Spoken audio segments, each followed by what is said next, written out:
घमंडिया alliance के काले कारनामे सीरीज में आज हम देखेंगे कैसे केजरीवाल सरकार ने नई शराब नीति के सहारे करोड़ों रुपए के शराब घोटाले को अंजाम दिया और कैसे इस शराब घोटाले में मनीष सिसोदिया और संजय सिंह के जेल जाने के बाद अब केजरीवाल को भी जेल जाने का डर सता रहा है। आपको बता दें कि साल 2021 में केजरीवाल सरकार ने दिल्ली में एक नई शराब नीति लागू की थी, जिसके तहत शराब कारोबारियों को फायदा पहुंचाने के लिए उनकी 144.36 करोड़ की लाइसेंस फीस माफ कर दी गई।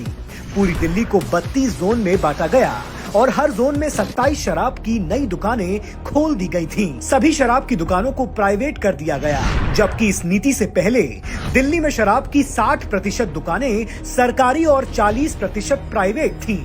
शराब की बिक्री बढ़ाने के लिए भारी डिस्काउंट दिया गया। इससे दिल्ली में शराब की बिक्री तो बढ़ी, लेकिन दिल्ली के राजस्व को करीब 2800 करोड़ रुपए का घाटा हुआ।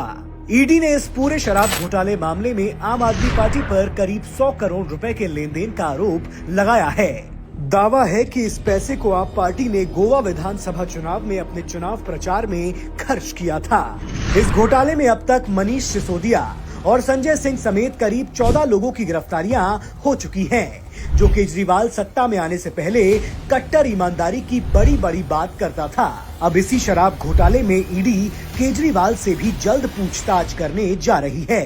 ईडी के समन से डरा हुआ केजरीवाल अब अपनी कुर्सी को बचाने के लिए जनता के सामने नई नौटंकी कर रहा है।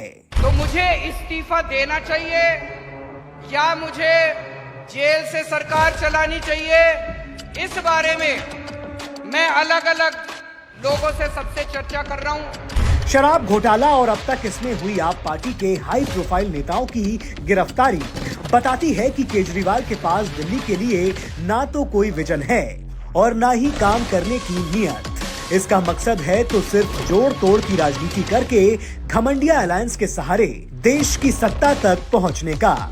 लेकिन दिल्ली की जनता अब इस घमंडिया अलायंस की पूरी सच्चाई जान भी गई है और इन फर्जी कट्टर ईमानदारों का असली चेहरा पहचान भी गई है।